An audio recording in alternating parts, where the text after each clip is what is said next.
good. Well, are we all mic'd? We're all mic'd. You're good to start.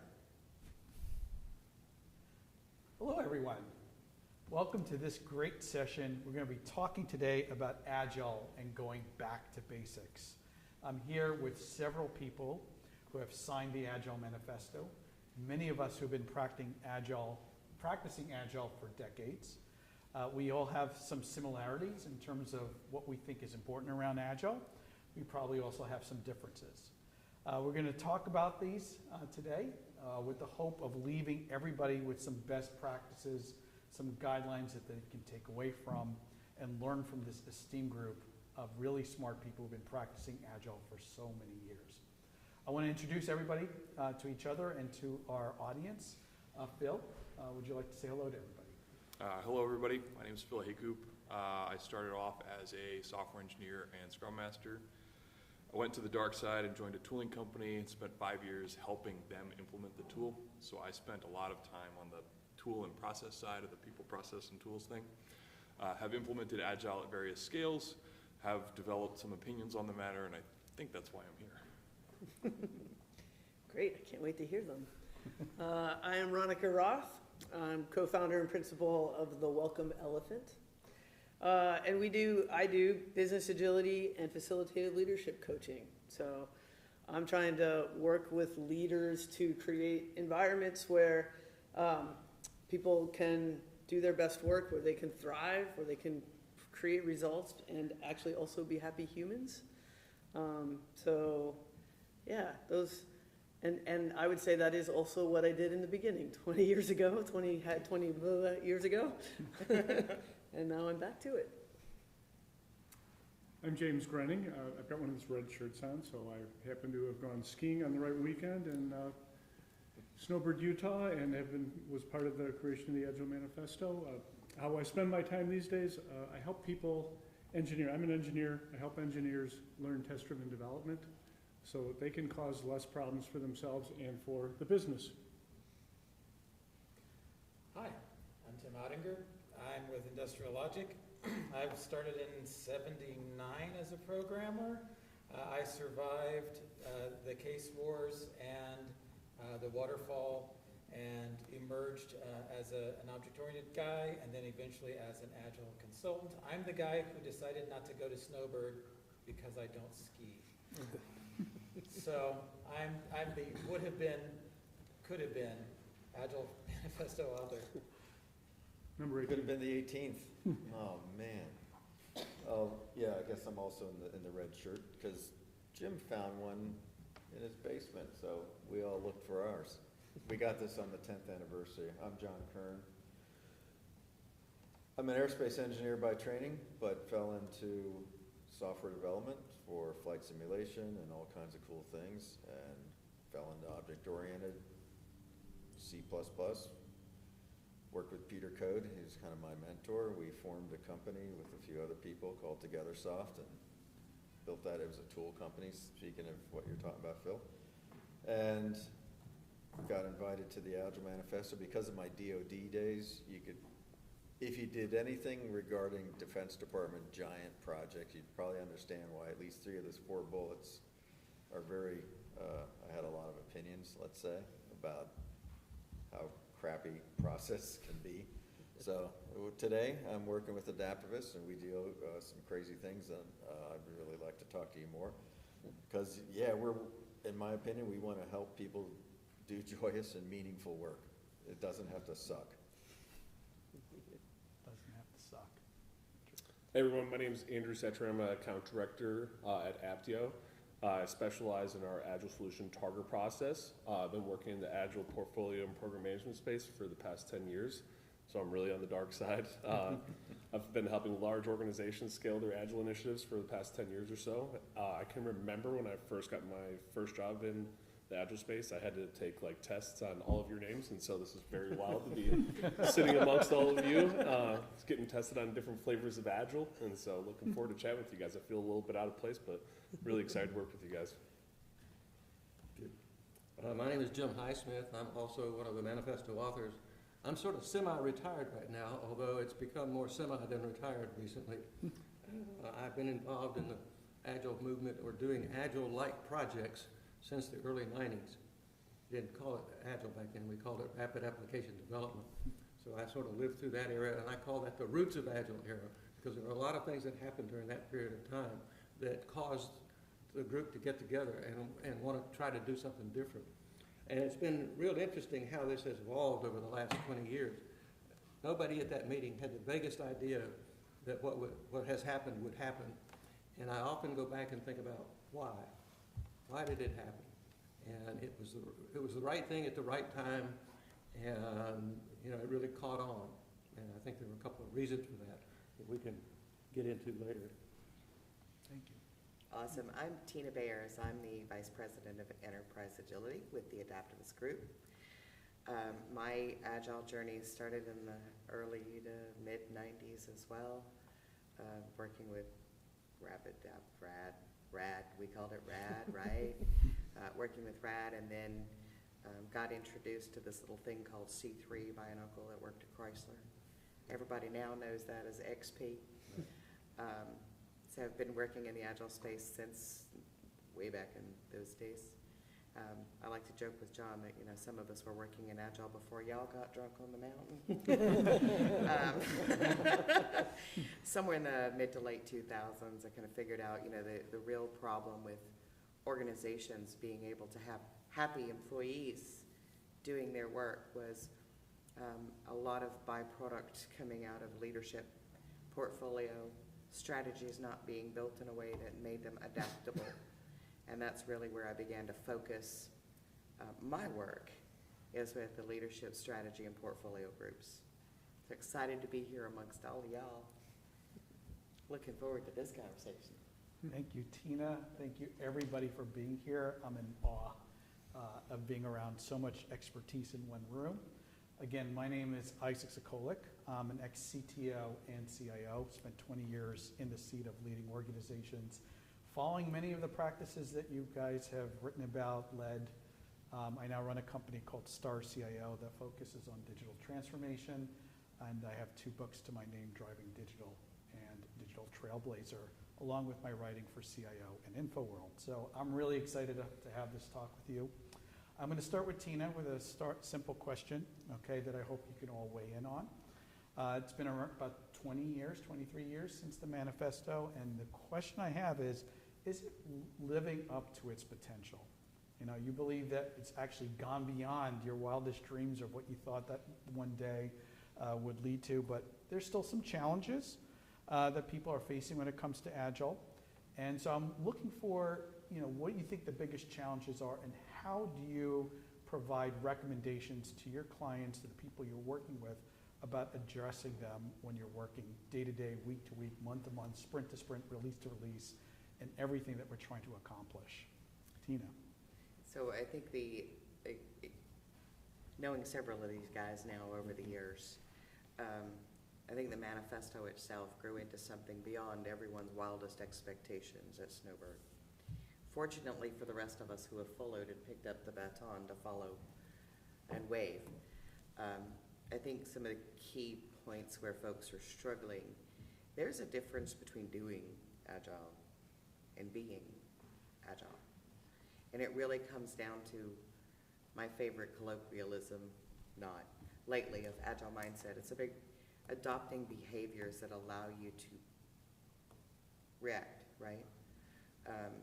People say Agile mindset and you end up with 15 different definitions of what an Agile mindset is.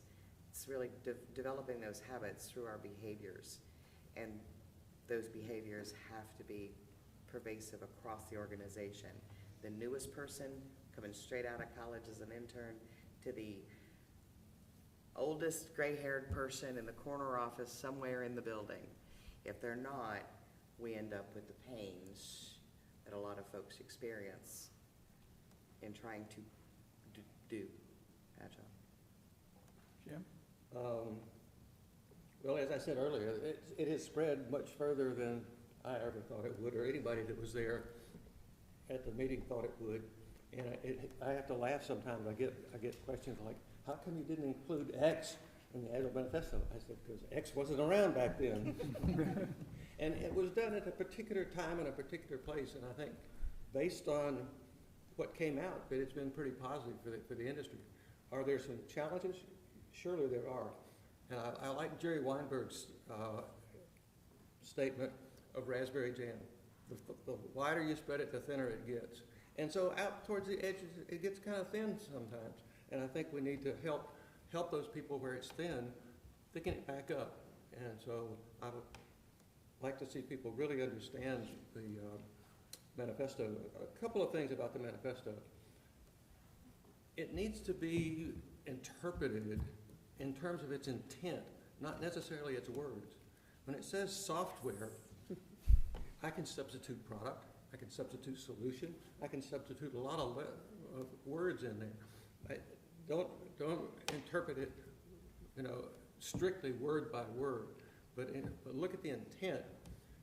And one of the important things about mindset is without an agile mindset, you don't advance. You get stuck at the basics.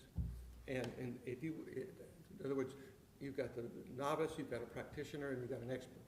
And you want to evolve to a practitioner and an expert. If you don't really understand some of the values and principles behind it, you'll be stuck. And I think there are a lot of people that are stuck today, and I'd like to help them get unstuck. Thank you, Andrew. Yeah, over the years, I was always curious if Agile was just a fad, and it was something that was going to go away, and I couldn't have been any wrong with assuming that at the time. And when I was talking about some of those tests early on about different flavors, XP, Scrum, I've worked at a Scrum solution, I've worked at a Kanban solution, and now I've worked at a PPM and IT financial management system. And so what I've learned over the years is that these different flavors and different kinds of Agile approaches all change, and they kind of change what the Agile flow is itself. And so it's been really exciting to see how this has changed over the years, and the need for kind of incorporating some of those more flavors and some of those PPM processes together to kind of constantly change that. And so it's been exciting to see how it's changed over the years. And the last point is, I've always steered people to have the process instilled up front, and any implementations I've ever done with the tool have been most successful with having that process instilled. John? Yeah, it's interesting how you phrased the question about expectations, and my recollection would be there were none. Yeah, I mean, literally, I don't know if this is true or not. The beauty is, I don't know if anybody has a full picture of the truth, so to speak, of what was there, what happened. My recollection is it was an afterthought. Hey, you think we should publish this? Yeah, again, now people would think that's crazy because the internet's everywhere, but this was 2001. Internet was still kind of new and sort of sucky. So it's kind of funny because there wasn't any expectations. I don't think anybody thought, oh, this is going to set the world on fire. Why, I can't wait to be traveling in countries all over the world and getting pictures taken with people because it's so awesome, and it feels, I think, to most people that we unleashed something personal. It gave people a lot of, I think, we hit some sweet spot, something that I very humbly have likened it to the Declaration of Independence, very humbly. Wow. I don't know if Yeah, you know wow. what that word means. But the point is, some random people got together, wrote something that somehow got to the gist of the core of what we're wrote about, and it took off. When you think about that time when it came out, Yeah, especially. right? I think it was 70–80% of projects in technology were failing, right? It was hard to keep track of all the requirements. We had tons of business IT misalignments, and this was the dawn before transformation, the dawn before technology and data became so important for organizations. So you're right place, right time, with right message. But are we still struggling, or are we getting better at this? What are some of the things you're thinking about, Tim, when you think about Agile and why we have to continue to work at helping businesses get the value? Well, the manifesto is an artifact, and understandability, readability is an attribute of the relationship between an artifact and its audience. And the audience that views the artifact isn't the audience that it was written for, right? So it's a little bit of a transposed element. We have to work hard because most of the people I meet these days don't believe that waterfall ever happened. I frequently am answering those debates. People say, well, waterfall, it was never an actual thing. It's a myth made up by Agilists to sell training. It comes along with the other myth that a bunch of consultants got together and wrote a document that would make them sell training for the next 20 years. They would build their nobody had that in mind. It's just myths that grow around it. Well, part of what we have is, a different mindset because they weren't here for what we were fighting against. They weren't here for 3-year projects where you weren't allowed to deviate from the initial design and requirements and delivered the product they wanted 3 years ago. It's really like the army that's ready to fight the previous war. So they weren't there. They're not contextualized to it. And they have heard a lot of crazy stories. And they might have been introduced to some of the artifacts of an Agile method, which they believe is the Agile methodology. So mostly what we deal with is, we're dealing with a crew of people. Half of our industry has less than 5 years experience total. Half, right? And now we are answering questions they aren't asking anymore. And we're gonna have to deal with that divergence in order to reach a new audience. So I'm hearing practices and mindset, and then a reminder that even though many of us have been doing forms of Agile for some time, our audience is still relatively young at this, right? James, your thoughts?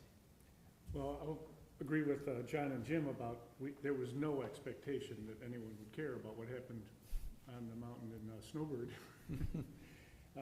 Interesting what you're saying, Tim, about that time, and some of the things I think about that time were, the 80s were trying to leave chaos and do something more structured, and that's where I tried to help a company get waterfall going.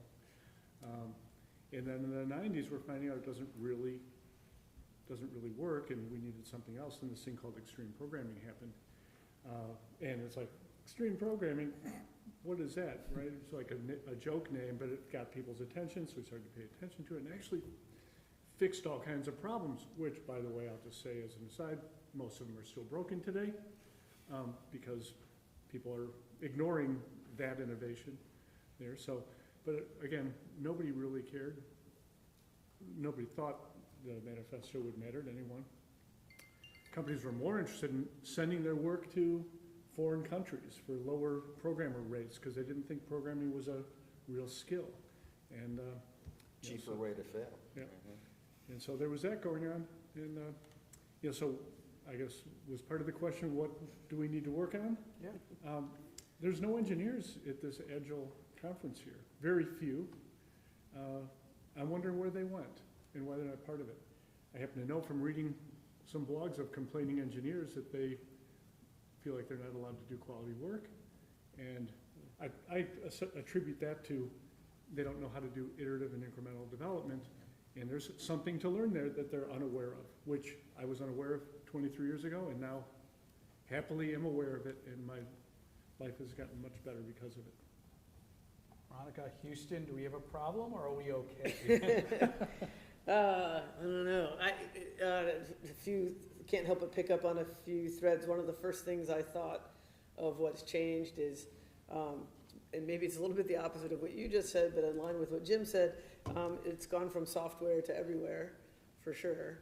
And I'm not even always working in a software part of an organization when I'm bringing in the principles of the Agile Manifesto, which is neat. I mean, I got to work with a local nonprofit, helping them do strategic planning, but doing it in an individuals and interaction kind of way, and in an all-in kind of way, and in a really understanding their customer kind of way, which was amazing. And no matter what kind of environment it's in, it's so I was a track reviewer for the Energizing People and Teams track at the conference, and a lot of it to me is about energizing people in teams. How do we get the benefit of iterative and incremental, and therefore work is exciting, and we know how our work ties to value because we're close to our customer, and how much more fun is that. And so I remember when I did a lot of Agile training, which I don't actually do much anymore, you know, we always started with, Gene Tabeka always made sure we started with the Agile Manifesto, and it started from the principles. And then at some point I got bored of that. I'm like, do I have to keep explaining that? But of course, as soon as you drop it, then people fall to practices, to doing Agile instead of being Agile. And so of course we go. And so I loved that the keynote went from the non-Agilist, went right back to the Agile Manifesto today.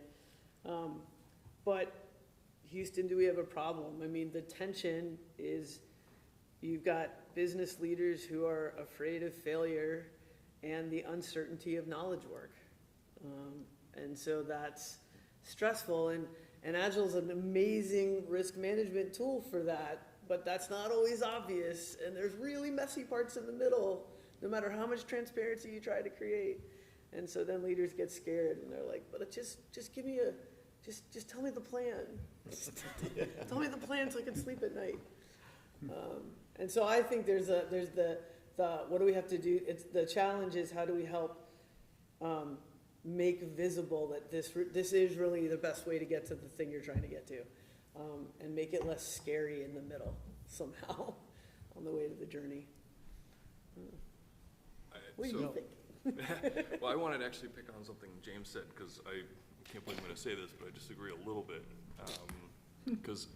So I stepped into Agile after it's been around for a couple of years, and I think in a lot of ways Agile is a bit of a victim of its own success, in the sense that it caught on very quickly, and there were a lot of folks who misinterpreted a lot of what the original intent was, and so there's a lot of stuff out there that new people, whether they're new to Agile or new to software development and stuff, are picking up, and therefore they're picking up bad habits, the wrong interpretation and stuff like that. And so I think of this back to basics conversation as a really good way to say, hey, we should go back to that so that we can kind of help them differentiate signal from noise, but also figure out that, to the earlier comment about no engineers being here, the engineer in me wanted to be, well, they're probably getting stuff done. Like, one of the things that I've seen a lot from the tooling side in particular, and I don't mean this as a straw man because I've seen this a fair bit, is that a lot of people will focus on how agile are we, like, as if Agile is the point.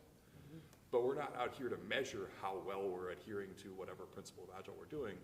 Agile is, in my mind, always been a means to an end, a means to delivering value better, faster, with higher quality and stuff like that. So I think that that's also, you know, to the earlier point I think that Jim made about the principle being very important. It was not about the literal thing that was written, whether it's the manifesto itself or some of the principles that were published, but more, we're doing this for a reason. We should get back to that because that's kind of the point. And so to the earlier point, right, the victim, a lot of false signals. Maybe there's a bunch of consultants out there trying to sell courses. Maybe some of them have scaled it into a framework, I don't know. It sounded awfully familiar there. They might got it on a different mountain. But so when it comes to getting back to basics, I want to take one step back into why was it necessary in the first place, right? We weren't delivering value as a software engineer. And so that's the step I wanted to take, not back to the dogmatic Agile Manifesto, as great as it was. I never was part of a waterfall project. We kind of did that already, but He's one of those. Whoa. young is what she means. Yeah. Doesn't look it, but. Yeah. So that was kind of the way I wanted, because I don't disagree with anyone as a conceptual thing, but there's like, getting back to the Agile Manifesto itself feels a little dogmatic to me. And so I want to make sure that we also adhere to, like, there was a reason it was needed in the first place. There was a reason it brings a lot of value, and we should kind of look at that as well. And I think to Jim's point earlier of, you know, it says software right in the first line of the manifesto, right? And that, you know, at least early days relative, I started out working with techs, right, in the Agile world. As I switched over to trying to get some of the business folks to come along the journey, that was always the first thing. Well, the manifesto says that's for software. So I had to strip it back to the 14 underlying principles. Tell me which of these don't apply to your job, your day-to-day, how you get stuff done. forget that one word for a minute.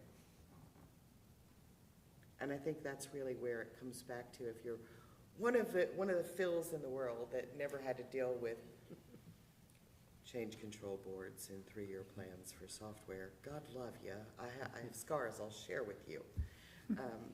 Or you're, one of us old cats in the house that do in fact have scars from change control board whippings.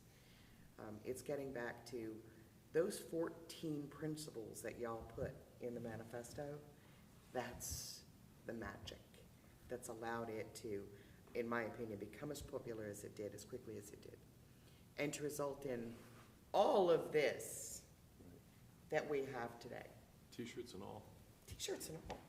Those are great T-shirts. Yeah, when you were talking about measurements, this idea of are you level 1 or level 2 or level 3 mature at Agile doesn't have much traction with me.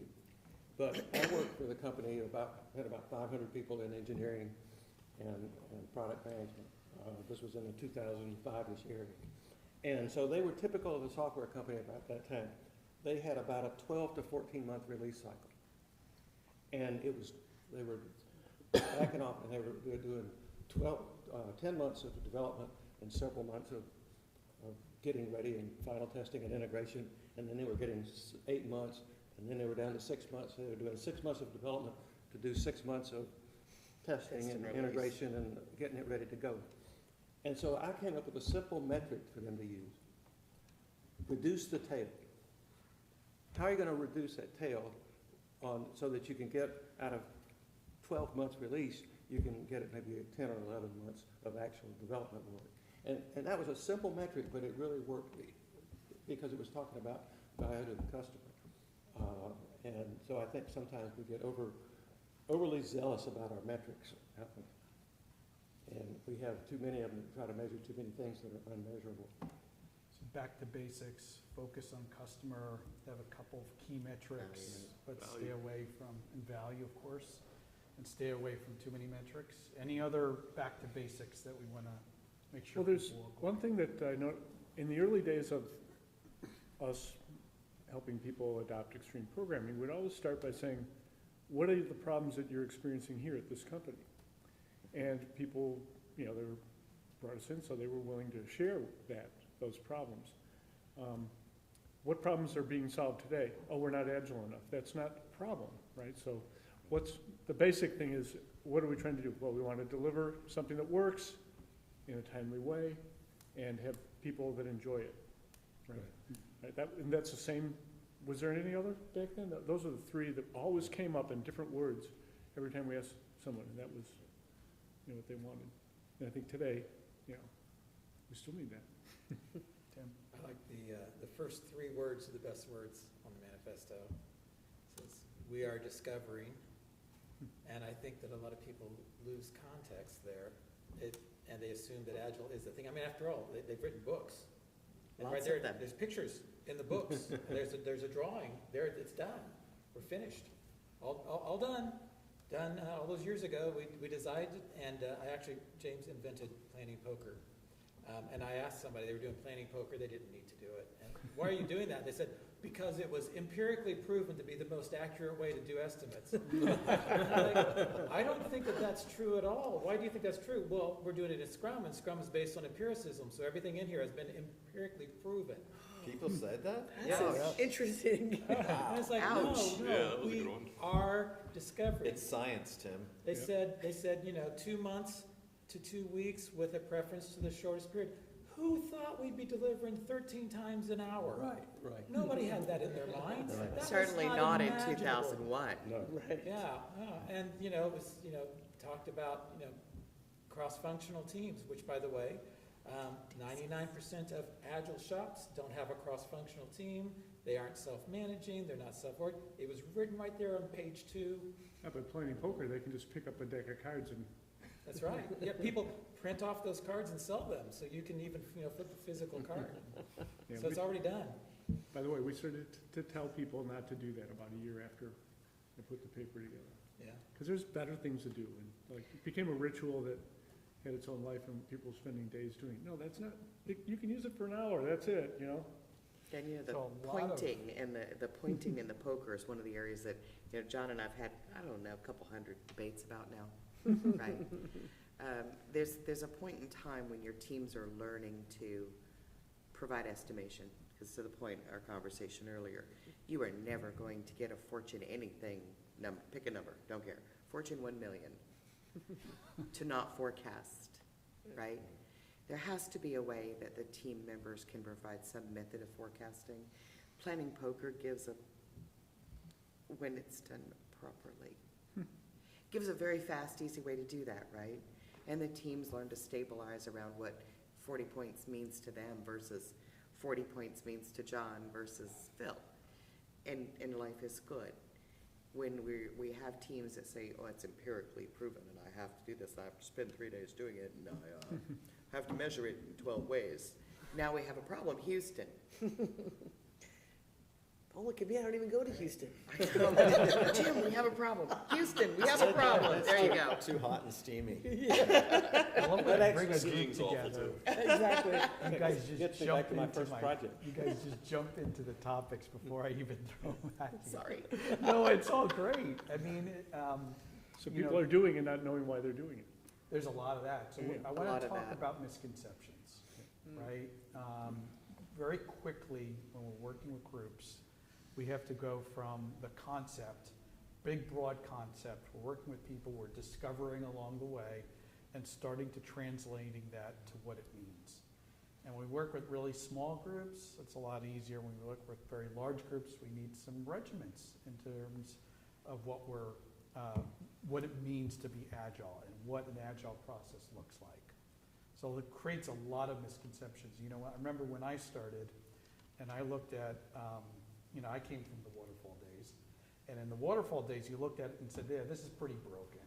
I mean, I can't get a 150-page document that becomes obsolete 2 weeks into my development cycle and have my team practicing agile over here with sprints and commitments with a product owner trying to update the 150-page document at the same time with all the track changers in Microsoft Word, handing it back to the developers and saying to me, literally, Isaac, they need to read the documentation and know all of the changes. And I wrote a blog post back then and say, documentation like this isn't going to work in Agile. We need to find other ways of doing this. So a lot of misconceptions, and that's turned into, as some of you said, an entire factory of methodologies. Okay, so I'm going to start, Jim. Here's the exact question. What are some of the efforts around maturing Agile? Walk into an organization and trying to get Agile working as a working process. What are some of the misconceptions that you're going to go in and say, we need to talk about this? Well, I saw a LinkedIn message not too long ago that was looking at all of the myths about Agile. And my response to that was, these look like the same ones we had 20 years ago. What's new? tell me something new. So I think there's some misconceptions about the manifesto and also about Agile in general. Let me give you one about the manifesto. There's a big contingent out there that think the word over means instead of. Yeah. Right. So if it's process and tool, if it's individuals and actions over process and tools, then process and tools were not needed, or the one with documentation. And it didn't say that documentation was not appropriate, but that collaboration needed to happen, and then you produced the documentation that you needed in order to support that collaboration. And if it was cards on a wall in a small team, that was great. If it was a bigger project, maybe you needed a tool of some sort to handle the distributed nature of the project. But there were some people in the aerospace industry, in particular, who had come from a big methodology position. And I think two things happened. One is their mindset was it's instead of, and then they happened to listen to some people who took a fairly extreme position and said, aha, see? And, people complain sometimes about the extreme programming. But I actually thought that extreme programming did us a big favor, is that it showed us the extreme extremes. It expanded our thinking about what was possible and what wasn't possible. And without that, we'd have a very narrow view of what Agile methodologies are. Now, does that mean you ought to actually do those extreme positions? Maybe, but maybe not. You know, if I'm doing the Webb telescope software, I probably don't want to use undocumented XP programming. I probably want to add some documentation to that. But you were right about the documentation is not, does not convey the information that you need to sometimes. I was working with a company in New Jersey one time, and the architects had just released a architectural documentation that was supposed to carry the company forward. And I talked to the developers, and I said, did you understand the architect's documentation? They said, no, and they just set it aside. I went to the architect and said, so how many meetings do you have scheduled with the developers to explain your documentation? And they said, oh, we don't have any. It should be obvious. and so those were the kinds of things you ran into in the 90s that the manifesto was trying to say. This is still important, but this is even more important. So back to basics. Misconception number one, collaboration before documentation, That's but right. Documentation is still really important. Right. I want to make sure people understand Right, that. and the same thing, if you take the value statements and reverse them and see how they make any sense. So process and tools are more important than people and interactions. Same Let me thing. add a little think so. something, let me add a little something to that, because I remember at the time being very interested in the documentation side of it. And Kent's view was not that documentation isn't needed, but there's just nothing in general to say about it. So it's missing, not because you don't need any, it's missing because there is not one size that fits all. Right? And so that's my understanding of documentation. You would produce what you need. Right. And it was interesting, I had to take this position to a company that was very used to very large processes and lots of documentation. You need a lot of sign-off sheet to not do the documents. And we came up with a concession, because their boss was giving us a lot of freedom, the director was giving us a lot of freedom. What if we incrementally created the document that was gonna help us? They wanted to do it up front because they knew they wouldn't do it at the end. How's it gonna be at the end? Well, it's gonna be bad because it won't reflect reality. What if we do it incrementally? And so we figured out a way to do that. Everybody's dissatisfied, all the other people outside this group were dissatisfied with that the whole time because they wanted more weight, but it was what the team needed to sustain and to keep communication. So we found a light way to do it that worked for us. It allowed us to communicate in an environment. Cope one time, I think one of the things, I don't want to interrupt our flow, but Cope had told me once when we were talking about it, said, you know, there's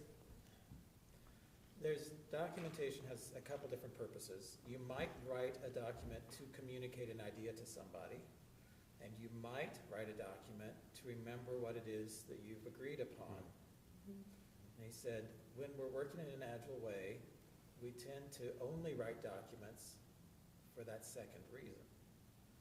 We communicate by communicating, and then we write something to remember. And I think that also there's process documentation and user documentation. Agile doesn't require as much process documentation because the expert is in the team. And most documents that are written in Waterfall was because the experts would be dismissed before the team began the next phase, because you can't afford to have everybody on staff all the time. So most documentations are still a stand-in for an absent expert. And in Agile, we try to pull the experts into the team. So people, collaboration first. Tools are still important. Documentation still important. I'm still looking for more misconceptions. Andrew. Yeah, I think, you know, the importance of starting small and letting organizations see the success from those teams are probably the more successful agile transformations that I've seen over the years. You know, as you just said, there's not a one-size-fits-all, and, you know, the business sometimes gets hung up on not being able to report on time, money, and resources, and really that shouldn't be a roadblock for them. You know, there's different ways to kind of configure that approach, and, you know, if you're moving somebody to a story point model or from a time tracking model to a story point in Fibonacci type of way, you know, there's a way to kind of appease those people, but starting with the small teams, maybe scaling through other agile release trains, and proven out to success is the most successful way I've seen it scaled out in So organizations. the misconception is that you can't get to the big rock. You can get to the big rock, but I'm gonna chip away at it and let the team learn through the experience of practicing and collaborating together. And especially when they're cross-functional teams and those teams that start seeing, how they're working on that side of the fence, that's usually how I start to see it spread like wildfire. John, Can I, go ahead. Go ahead, Phil. sorry, I wanted to pick up on the other nugget that you actually threw in there, because it's also important that a lot of the work that the teams do, especially if they're the first ones to start it, still has to work within the context of the organization. So whether it's the process of finance reporting or estimation or forecasting, like this stuff still needs to be done. And a lot of times, one of the misconceptions around Agile teams in particular is, like, if we get the team to work Agile and incrementally and in Scrum and hell with Jira, then they're Agile and they're good to go and we can move on to the next one. But it's about getting that process tweaked so that it fits within the whole organization. And so it's not this local optima, it's the broader optima that we're trying to fit it into, so that, we're not getting, ignoring process and whatever else. This is still stuff they need to do, because, if we just leave the team to their own devices and they'll sort all that stuff out because they're self-organizing and empowered, well, probably in a couple of weeks, the checks won't start cashing anymore and they have a different problem. So I think it's important to make sure that they understand, especially when we're talking about this back to basics, it still needs to fit within the broader org. So whether it's a release train they're working on or anything else, like, they still have responsibilities there. And those are also processes that are important. But, again, to the misconceptions, like, people often think of it as just the team. Let's get that. Just a team, just Agile, but forgetting about the fact that we're trying to get to an accomplishment in an organization with a specific set of talent and culture. John, bring me back here. What are the other misconceptions? You've seen it process evolve for 20 years now. Yeah, I think if you can examine the manifesto and the principles, the values and the principles through a lens that, I think, what Jim and I were talking about, trying to help people understand the conditions we were in. I do like the fact that we were humble at the top and the bottom of the manifesto, the preamble, by doing it, not, well, we figured it all out, you peons, here you go. We've come down from the mountaintop. No, we're actually still doing it. I code every week, production code. I'm still learning. To me, Agile's still really hard. You mean it's really not intended to be the commandments again? No, right, and that's a big misconception, is that, that's a big sign of our humility, and the this over that. Sorry, we left it ambiguous. Guess what? You gotta use your brain. But a lot of people. So you're saying you intentionally left it in I wouldn't go, that would be egotistical for me to say we did that on purpose, but I think the part of it was, it's a great solution to us arguing about things. I'm a process nut. I bet I have some of the most documentation in the wiki of anybody on a team, but it's not documentation for like, I grew up in DoD world, and that was documentation for documentation's sake, and it sucked and it was worthless. I'd like to think that I'm documenting the stuff that you can't find out, or the things we chose not to do and why, because I might be me. Forgetting what we, like, wait, what did we decide? I forget. And usually someone else on the team reminds me what the heck we decided. So, I think that those are really important things to maybe bring out, because I find that when I bring them out talking with different groups, that they don't, you can't get that nuance. I think, it's probably hard to get that nuance out of the manifesto. Yeah, I got more to say, but I should yield my time. I want to give Ronica a chance here. Well, actually, the two things you guys just said get me to something I've been trying to doodle and not find the right word for, but there's something around, you do have to use your brain.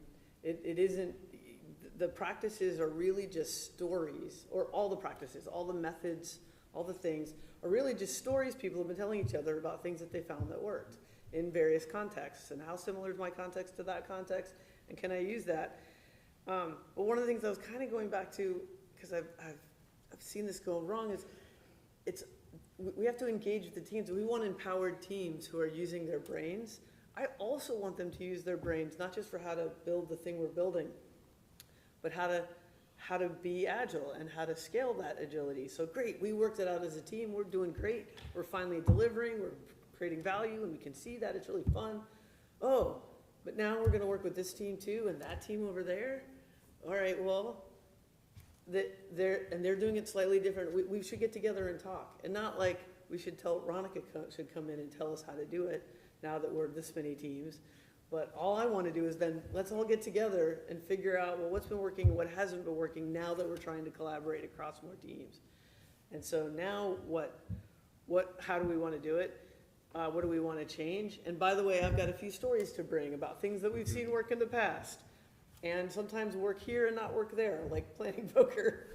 Which I love planning poker, but I don't do it anymore. So one of the things I wanted to kind of tee up on, because I think that there's a conclusion that I hopefully can build on here, Yeah. standing on the shoulders of, well, giants. I think I'm the tallest one here, but is the fact that it's great, like the sharing of knowledge is really, really important and really big, especially as you get into larger organizations that are all doing things that are similar but not quite the same. But it's also important to realize that the best thing for your team may not be the best thing for my team. There is no universal best. That's also one of the things that I've seen a lot is we often talk about like implementing Scrum or something else, not because that's the end state we're gonna be in, but it's a great starting point where we can then iterate on and figure out what the best thing is for your team, which will also evolve as your team gets more experience in estimating and new people join. You have to just, maybe your product is successful and you have to grow the team and all that stuff. So there's a moving target for each team in terms of what the best looks like. And I think it's important to realize that you're not going for this kind of global optimum in that sense, but more in the like, let's figure out what's working for you and get a little better. And then you can tell me the stuff you learned and maybe I can get a little better too, and we can share that across the teams and stuff like that. Yeah, the rally coaches, we tried to teach all the account reps and everyone to stop saying best practices, because they're literally, hey, can you guys come tell us all the best practices? I'm like, nope. No we need such Moses thing. for that one. But we'll help you find better practices for your current context, and how to know when your context has changed such that these are no longer the better practices. And I think that's really kind of key, and one of the misconceptions about Agile, at least in my life that I've found, it's Agile doesn't scale. Well, so let's define the word scale, not in terms of a set of specific documented best practices, but let's define scale as the organization broadly are all doing things. And that doesn't mean that just because Jim's team does Scrum that way and Phil's team does Scrum that way, that one of them is wrong. They are context, and this was a conversation I was having earlier on the floor with the folks from IC Agile and Integral Agile. It's all about the context. Even in an organization where 10 teams are working in web languages for different parts of the different web pages, that team's context is not identical to that team's context. How we do Agile as our little team is for us to decide. Now, does there have to be some guardrails so that all of that information and data can roll up and our executives can know, we're getting that thing you said was a strategic priority done? Yes. Do those have to be heavy and documented with 3.5 feet of paper sign-offs in a process? True story, ran into that, not pretty. No is that answer. Unequivocally, that answer is no. So it's about finding the right balance and context to scale Agile. And there's such a misconception, misperceptions, bad perceptions, pick your flavor of word, that you can't do Agile in a large organization. So there's a misconception here, because, I hear interpretations of the word self-organizing on both extremes, right? I hear self-organizing means team does whatever it wants, they self-organize and they decide. And then I hear the other side that comes with regimented frameworks, with structure, with leaders who are still holding on to command and control tendencies, leave it at that, and saying we're going to practice Agile with this set of frameworks, with these set of tools, implemented these ways, with these rules about them. And so the misconception is we need to bring teams together to help figure out where are we self-organizing and where are we creating standards, where are we creating some guardrails, whatever you choose the word is. Do I have that right? I mean, it goes back to what James said about what's broken, what's not working. Yeah. At some point, as you've got more teams that have to actually collaborate in order to get something done, or at least, if not collaborate, at least share work or do something, then eventually, and they're all working in very different ways, eventually, maybe something will get broken about that. It's really hard to hand work to each other. We work on different sprint schedules, and so it's really hard to have ready work that can integrate or, whatever. But then I want to bring those teams together and solve it, right? Like, Right. solve the thing that's broken, but don't create a whole bunch of process just because we hit some magic number of teams. You mean individuals and interactions? Oh, so imagine how that came back to that, didn't I it? can't believe how Nice. many times it's come up already, right? Go ahead. Yeah, there's, talking about the young crew, if you were to poll a few thousand developers informally, not that I have, if you start polling, you'll find out that most people think that Agile means a shallow hurry. That the way you do Agile is first you go to an all-day meeting, and then you finally get out and you're given 3 points worth of hours and a ticket, and you have to go and finish your ticket within that period, and you're not allowed to refactor, and you're not allowed to test, and you're not allowed to make any design improvements. Your job is to pull your ticket, get it done within the slot, and pull another ticket. And then after 2 weeks exactly of this, on the final day, you get together to complain about how much you hate it and do nothing to change it, and you start again on Monday. I was actually told that the purpose of a retrospective is for people to just get it off their chest so they can get over it and go back to work. Wow. So Been to a this couple is of those. what the Yeah, those- majority of people hate. All the people saying, I hate Agile, it's this constant Yeah. shallow hurry. That's extreme, but not extreme programming. Indeed. Yeah, it's a horror show. And it's the dominant form. That's the struggle I think leadership has, is figuring out, where to create a way of working, a style that people can sign up for and be excited about, and figuring out, having 20 teams with different sprint durations and different sprint starts, that sounds to me like chaos. But if I have 3 groups, and one wants to use planning poker, and one is using points in one way, and someone's using points in a different way, I think I'm okay with that, as long as I'm getting some kind of estimate and some kind of commitment around it. I think that's the struggle the leader is facing. When you bring that up, something Tina said earlier today, a few times, right? Talk about things that have misconceptions. We brought up just talking about rituals and practices, and started using words like agile mindset and agile culture. And it's something that I think resonates with people, okay?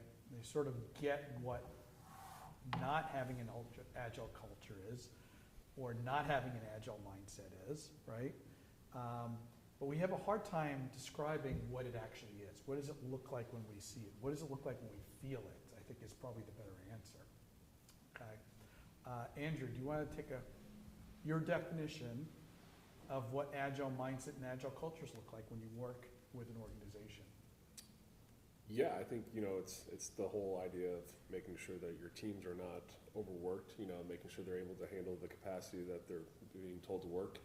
A lot of the times, we see organizations buy an agile tool to say, hey, we're going to be agile now, and that's where they do fall into that hole of work 3 hours and I didn't get my ticket done. I hate this thing, and so that's what I've really learned, is it's every team is different. Your approach is going to change, and it's constantly iterating on what's working with those teams to kind of get faster releases and kind of seeing that success happen. Capacity, huh? You Yeah. go right there. And John, I'm going to ask you about trust. Yeah, Right. yeah, whole capacity planning crap. Yeah, where do I go? I'd be the team not doing estimates, how about that? Unless I have to, that's my joke. John, That- how important is trust, not just within the team itself, but working with their leadership? Yeah, I think what I've, if I go back to how I've worked with teams and kind of built those kinds of cultures and mindsets, that is key. And probably the trust of even, from management on down, right? They have a right to ask us about when something gonna happen, how much it's gonna cost. That, yeah, dude, you're paying us. You get to ask those. And we have a right to push back on unrealistic expectations, right? And to me, that's, I often felt like a therapist sometimes between warring factions, even though that's probably a little too strong. But the idea is gaining each other's trust, that we're in this together, we're trying to do the right thing. I want my team to be thrilled about putting smiles on the faces of customers. That's the goal, is, in my opinion, is just delivering value and having a fun time doing it. And striking that balance where you're able to answer to the gold donors, as they call them. I have to put that into 2 words, so it doesn't sound like gold owners. It sounds like gold donors. And I think that's where it begins and ends. It's really building that trust, and especially with the work I do every week is with firefighters and things like that. They're a wonderful bunch to work with compared to some other verticals, shall I say. Insurance, excuse me. The truth comes out. Yeah, but I joke. It's really building that relationship with the client, which is super special, and building the trust with them that you'll deliver, and I can get out and from under all the stuff that has almost no value, like estimating. Did I say that yet? So we're gonna Gee, I have to, wonder where John stands on estimation. I have a trick. Yeah. so estimating we have to come back to, but part of your trust is that leaders can ask you a question, and you should be able to go back and work as a team and provide answers around it. Yeah. But a team can ask leadership a question as well. Correct. Right, and challenge Absolutely. assumptions. Yep. And challenge people's thinking, and that's where trust is built. Yeah. By the way, that's part of the Extreme Programming Bill of Rights. Yes. Okay, so programmers have a right to know why they're doing something and have input into what it So takes. why? Why is a big part of Yeah, this, why? right? Whatever you want to ask, right? And then the management can say, well, here's what I want. What can you give me, right? And so there's supposed to be a give and take. I remember Kent Beck saying he's trying to make, by writing his book and all these extreme things, which I don't think are that extreme now that I've been living them for 20 years. They're really not that extreme. Make the world safe for software developers and for people that need software, right? So that was, I don't know, that's a paraphrase of some of Kent's word on that, but it's like there should be some collaboration there, right? So culture is being able to ask why and understand why and share the why. Yeah. But using another word here that I think is particularly important is safe, not just in being able to have a safe conversation, and safe to fail, safe to learn, but the importance of quality, the importance of being able to have, build software in places where human safety is a factor. Sure. Right, and those are all factors that go into why culture and mindset in one organization may be very different than another one. And I think, really quickly, I think one of the issues as well with the whole mindset culture, right? There's an old saying, and I know at least Ronica, if not everybody in the room has heard it, right? Culture eats strategy for breakfast, right? We all go in and say, we're gonna come up with a strategy to help you be a more agile organization. If the organization you're walking into is one that has little to no trust, especially between your software development teams and management, or your executives and anyone under them. The transformation of anything is not going to work there. It's going to be an utter failure, whether I call it Agile, I call it insert framework name here, or tool name there, right? It's just not going to work. It's got to come back to the trust. Here's one of the problems that we have, is programmers' work is invisible to everyone. Until it's not. Well, Code is so invisible. management doesn't, I might be working on something and my fingers are not moving on the keyboard. And now, right before the deadline, they're gonna keep on the keyboard no matter, so it looks like we don't know what they're doing. But they seem to be really busy towards the end of the deadline, so let's have some more deadlines. 'Cause it Yes, seems like, yeah. now- That's the only time they were really working. yep, now just beat the iterative incremental drum one more time. If someone asks for something, and if you give it to them fairly soon, that's where the trust starts happening, Absolutely. Yeah. okay? And when I got to actually have something that I asked for soon, rather than in 6 months or whatever, yeah, now, okay, let's start asking for the most important stuff, right? The game starts to be played. It's one of my secrets. Yeah, you'd be shocked at how small I can do something and trying to attack Give something small. the that- most important Right. thing, that if we can't do this and the rest doesn't What matter. do we need tomorrow? Yeah, What do we need a lot of people don't do that. One of the very first teams I pretended to be an Agile coach to. I remember doing that, yeah. Yeah, Me too. in about 2002. But they were an internal IT team, and their stakeholders were the heads of all the other departments. And they were diligently doing sprints and getting done more than they'd ever gotten done before, ever. And just to use round numbers, they would commit to 10 stories and they'd deliver 8. And that 8 was more than they'd ever done. But all anyone ever saw was you didn't do everything you said you were going to do. And so, no trust. You're just failing more frequently, and not in the good kind of failing. And these stakeholders would battle to have their projects be at the top of the list. And it's like, no, and they'd yell at me. I don't remember why it was. I was the product owner, and the coach. And then I don't remember how I was smart enough to help make this happen, but I was like, can we just get to where we're succeeding? Even if it means we under promise and over deliver, but do it more frequently. And so we started under promising and over delivering, and it only took 3 of those sprints that we under promised and over delivered before the conversation with all those stakeholders, the heads of every other department, completely changed. Instead of yelling at me, they looked at each other and said, tell you what, out of my top 5 priorities, if I can have, you can have your number 1, if I can have like 2 and 3 in the next sprint, and then I can wait for my stuff in the sprint after that. And I'm like, oh my God, did they just say sprint?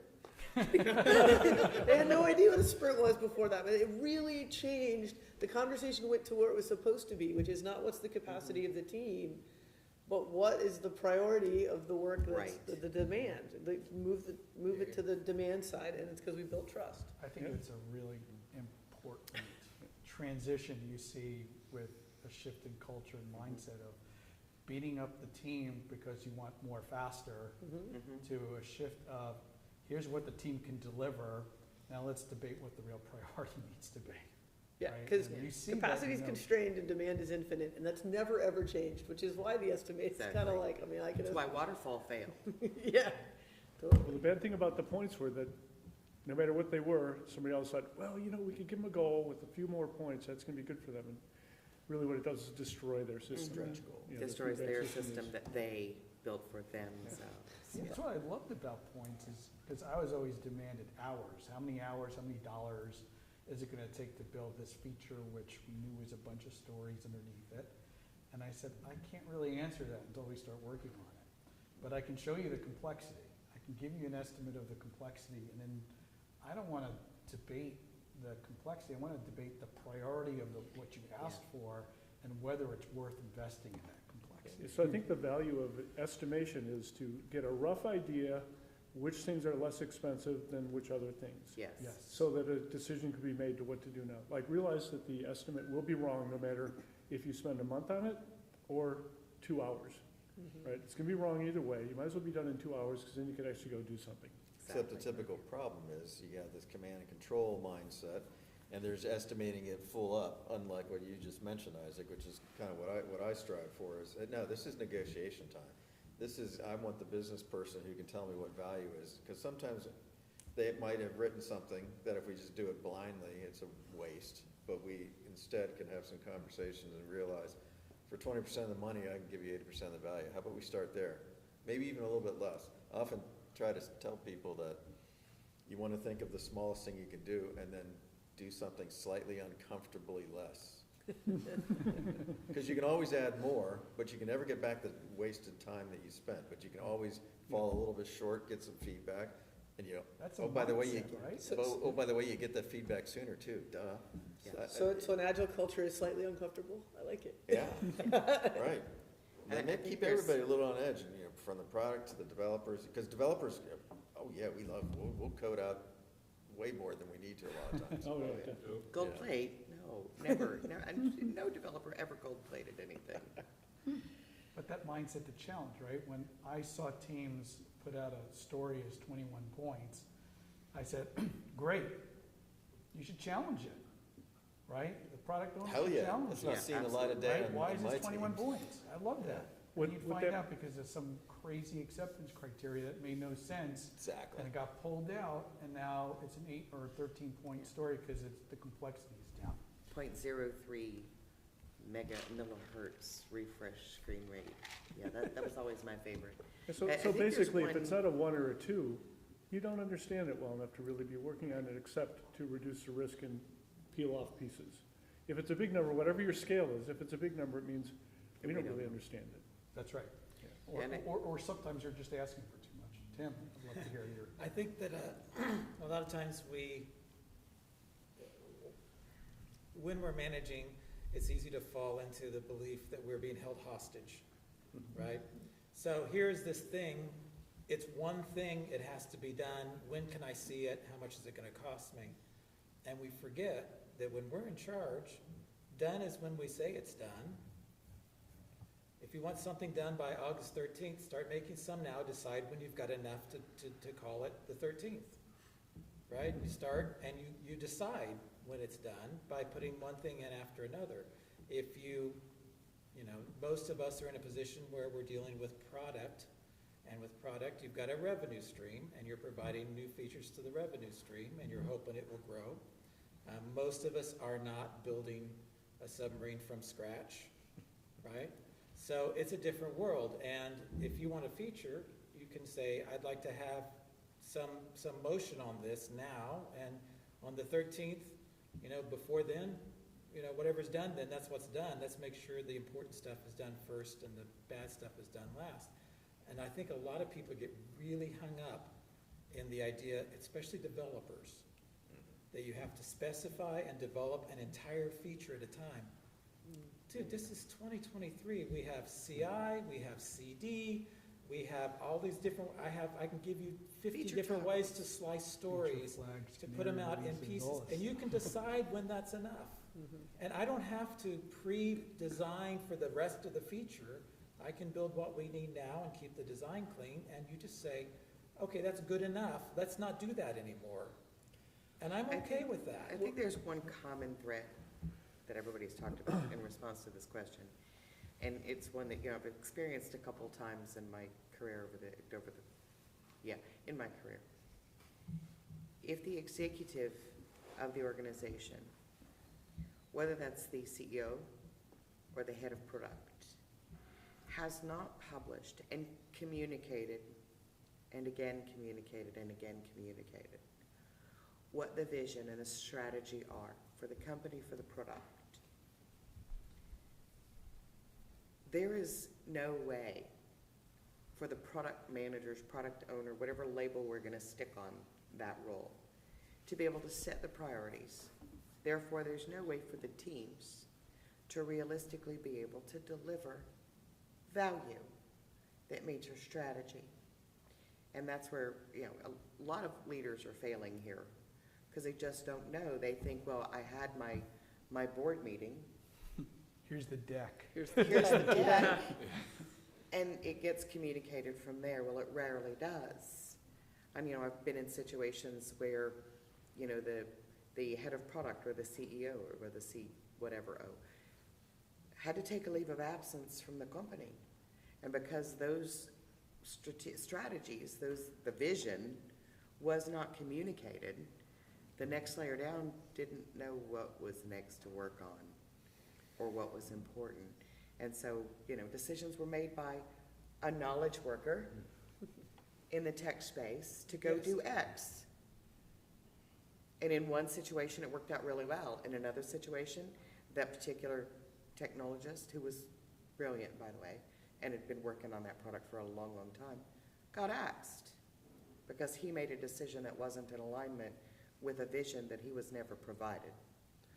Well, and provided how often, a colleague of mine always used to Exactly. say, you have to say things 8 times, 8 ways. That's Yes. 64 for you keeping track at home, right? Yes, it is. Right? And so tell the story, give a board deck. Sure, I'll take a picture, draw a picture, tell a story, maybe even make some documents. I don't know, maybe not. Have a town hall. Write a sing skit, song. make a skit. So I'm hearing a lot on mindset and culture. It starts with really good communications again. It absolutely does. Right? And if we're not seeing that, maybe, teams are executing, but we don't even know what they're executing to. Well, I wanted to key in on that because I think that there's to go back to the original question about the agile mindset, one of the things that I've seen a lot, and this is why product management has become very sexy in the last couple of years, is that there needs to be a layer of kind of trust, or at least understanding that the details of how whatever vision you have gets implemented is TBD, and the software developers still have to figure that out. And the understanding that that is okay within leadership is the first step, and that is a collaborative process to, when they work on a story or a feature or something else, most of that is learning. Most of that is figuring out is this feasible? Can we do it? Can we hit this acceptance criteria? Can we do this under these circumstances? So that we can then figure out, not the specs of it, but is this a good idea? Does it meet the goals? And in the context of the conversations, most of this inside the business context is a way to de-risk your project or your strategy or whatever it is you're doing. So if you work in those ways, you have leadership, management, and the software engineers, whatever group is actually doing the work, working together, because we're all actually tackling that same level of uncertainty at the execution level. And as long as everybody understands that we're still figuring that out, and if we figure out it's a bad idea, all right, that's the new reality we live in, and we adapt. And that's the thing, that's the feedback loop that has to exist. I think, so as a CIO, the separation of problem statement and opportunity from how the team implements it is something we wrestle with a ton, right? We wrestle with, business comes to us, it says implement X with Y platform in Z time frame, and expects technology's job is to figure out how to make a round peg fit into a square hole, right? The worst ones are people who used to be software developers and have kind of been promoted up. Yes, they are. Because they know enough to be dangerous. That's They'll right. be like, oh yeah, I could code that up in 2 hours, I'd rather go have do it. them And than then, people who've never done it before first. What do you mean it's gonna take 9 hours to do this in our new technology? I could do this in 2 in my Let's day. take a stab at that. Yeah, but there's 2 things I want to make sure captured here. There's 2 things I'm hearing here about mindset and culture that I don't think gets out quite as often as it should, and that's that we're always learning, okay? Even when you have something boiled down to a story with really strong acceptance criteria, there's still learning going on, okay? That's where the ability to understand how to work with a team while it's doing that is really important. And another word I've heard a few times here talk about mindset and culture is around risk. Yep. I mean, there's a perception out there that agile teams aren't risk-minded. That there just is. We're going to throw code over the fence and see what breaks, and then we'll come back and fix it. I think honestly, I think it's more that the leadership doesn't understand what the risk is. Because when you're starting to build something, whether it's a software product or a car or something else, most of the time it's something new. It's something that hasn't been done before. And so therefore, your risk is going into this unknown space of product and figuring that out. Can we do this? So the risk is going in there, and you're effectively sending your software engineers to go figure that out. And to figure out, is this a beautiful blue ocean green field, or is it a minefield that we're going to go into and we're going to run into all kinds of problems? And so the risk is actually of, shall we go in there with the way we're doing it? Can we find a new way? All that stuff. And so having leadership understand that the learning here is figuring out the risk, and any failure, any signals that we're getting from the team is actually informing us, are we doing the right thing? Is this too risky under the circumstances? Can we get this, can we be successful here? Or do we need to pivot out of it? There's the element, sorry. Let me take a stab at the question. First of all, I think the purpose of an agile mindset is to prepare us for a turbulent future. That's the purpose. And whether it's a software developer or whether it's an executive, our purpose is to prepare us for the turbulent future. And I've come up with 3 behaviors that I think are really important. You've got to be adventurous, you've got to be nonconformist, and you've got to be adaptive. If you don't have people that are adventurous, that are willing to take on some risk and challenge the status quo at all levels of leadership, you're not going to be agile. You've got to be a little nonconformist. If you think about the 17 people who wrote the manifesto, there was a bunch of nonconformists in that group. And you've got to be willing to do that. You've got to be willing, as long as you remain who you are and are not just being nonconformist to be nonconformist, I think it's necessary. And you've got to be adaptive. You've got to be able to sense what is out there in the world. And actually, a woman by the name of Rita McGrath has written a whole book on sensing, looking around the corners so that you can see what's coming. You know, that train is coming down the track, and it's going to round that corner pretty soon and knock you on your ass. And so sensing is a really important piece of being adaptive. And then you execute, and then you learn.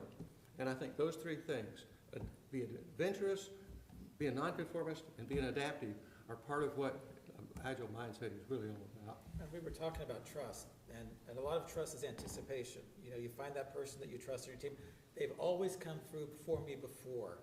So I kind of know their performance, you know, what that looks like, right?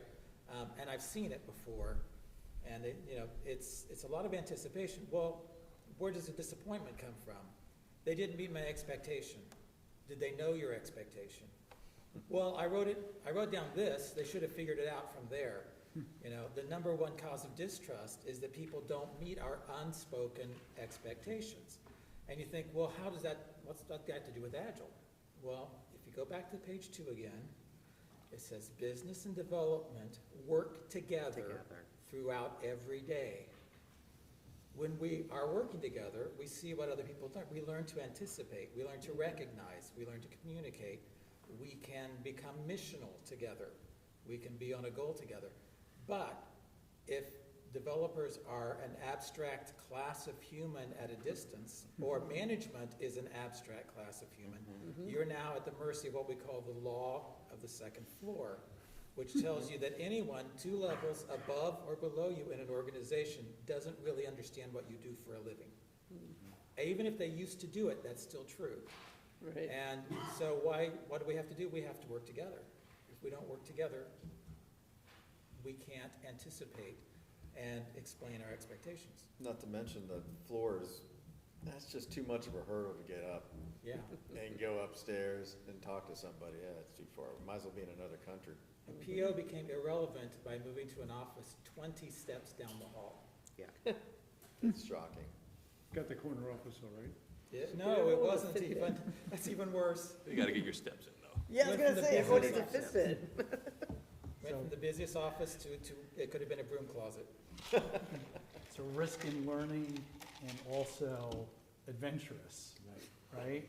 To me, that sounds like we need diverse teams to come together to really function well, okay? It sounds to me that, you know, maybe there's a misconception of how much business involvement we need with the groups that are implementing. Fire and forget. That's right? the misconception. And the reverse of that, right? We talked about architects earlier. The best way architects need to formulate their plans is not just about communicating, it's about learning what customer needs are and sitting with a customer and observing their behaviors and learning what they're doing before and after a particular process that you're instrumenting technology and where there are exceptions and where there's generalisms. That goes into, all these things go into what we're calling culture and mindset, right? Does anyone need a break before we go I forward? wouldn't turn it down. Yeah. Yeah. Refill the glasses, maybe? Yeah. We Yeah, only got till 7. What Wow. time is it now? That was my next question. So we only have 8 minutes. All right. We can Good struggle job. through 8 minutes, right? So we're gonna do a lightning round then. I wasn't sure, I was like losing track of time. I kept looking at my watch and I 6 couldn't read the hour, and I'm like, I can't tell how long we've been doing I'm this. gonna go right into practical. Okay. Yep, there it is. So I want everybody, we have a lightning round of questions here. Okay. Okay, lightning question here.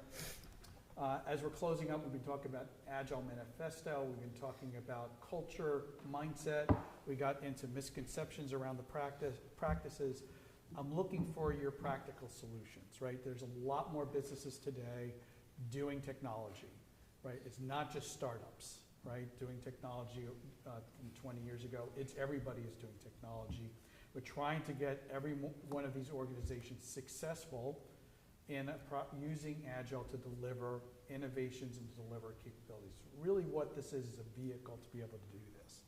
So think through your entire bag of all your tricks, 20 years of practicing Agile, software development, delivery, through key punch cards, all the way up to wherever we are right now, low-code development and everything in between, right? What are some of your practical solutions that you think organizations have to think through? Tim, you go first this time. Sure. So I would say, we need to abandon some of our forms. We did kick shoe to the corner.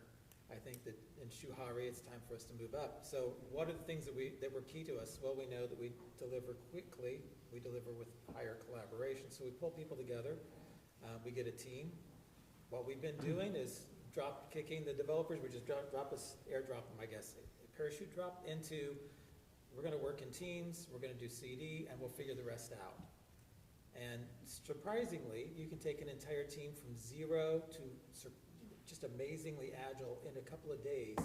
Once they go CD, and of course that's going to drive them to TDD, and they're working directly with the people who want the thing. That's the same, basically page 2 of the Agile Manifesto writ large. Talk to each other. Yeah. I could follow that. Yeah, I think there's one of the overarching things that kind of lay on top of before I get into what I would consider some simple foundational approaches, but the overarching thing about regarding mindset and culture and things like that is instilling the interaction first approach. It's kind of the biggest kick that I'm on recently is, talk to your freaking neighbors and everybody up and down, figure out what that is. But from a foundational point of view, because we were talking earlier about there's more to mind, more to successful development or anything else than just culture. I have a simple approach to the vision because, like Tina was saying, you were mentioning 8 times, I heard 7. Who the hell knows, right? But the point is, I'm a nut about the vision and constantly repeating. And it works recursively, whether it's a big idea or a feature set or a major, the point is to make sure that constantly the drumbeat of this is, understanding what's really needed here, what outcomes are we looking for. And then I build from that the foundation around the domain model. James knows I'm not about the domain because that's where you make your business. You don't make your business on the latest fad of UI and things. You make your business typically on the business object model. So I'm a nut about the problem domain. And that forms the language, whether it's we use the language of the actual real world. So that's an important feature. Sets a shared context. Yeah, and it's the same names we use for tests, for the UI, for the, it's how we talk about it. We talk about it the way the business talks about it. We don't make up these wacky developer terms. No, we actually use the business, and then a consistent approach. How do we architect it? I want everything built consistently. I don't want this part of the app looking different than that part of the app when there was no need. Again, what is that? All these things are underpinning communication. Whether it's the domain model and talk because that's built from the requirements, or the construction is, we're talking with architects and the developers. So there's a big foundation that I think that you put that in place and you put and wrap over top of that the ability to actually communicate. That's the secret. Thank you. Let's go to Tina here. I think I'll kind of second most of what John said, if not all. I think it has to start with the vision, the objective that you want achieved, being communicated. 8 times 8. Thank you, Gene. 8 times 8. Communicate, communicate, communicate. And I think my other thing that I would throw in there is reward failure when learning is achieved. Excellent. James? Not much to add here. I'll just say, this experimentation is important. So when we're going and we're exploring these unknowns and there's risk, got to move that up front. These big things that we don't know how we're going to be able to do them, even though they're too big to work on, we can work on trying to understand them, reduce risk. Ronica? We talked a lot about culture, so if you want to create a culture of where it's safe to learn, safe to fail, where people can bring their ideas, that doesn't happen in some big magical thing. It happens in little practices every single day. So from the top to the bottom, it's the words you use, it's the behaviors you practice, and we can, and when we're doing that, it's because we're together. So we're probably in a meeting. So we need well-facilitated meetings in which people, get to practice, get feedback on how they're doing, on the words that work. How are we creating safety? Did we just break safety? All right, let's learn from that and make an adjustment. And that's how you build a culture where there can be trust and there can be delivery and there can be learning. Thank you, Ronica. Phil? I agree with everything that's said so far. The one thing I want to add that hasn't been said yet is that to get buy-in, because you often have to get buy-in from people that we often amorphously refer to as the business or management or leaders, it helps to remind them that we're trying to do the same thing. We have the same success, the same end goals in mind. We just are trying to get through this uncertainty that we're trying to do the best we can. And so making sure that it's not a us against them scenario with leadership and the rest of your team, whether they're 29 steps down the hall or whatever, how many it was. It's important to remember we're all in this together. We're going to go together. We want to be successful together. So that's kind of the point. Andrew?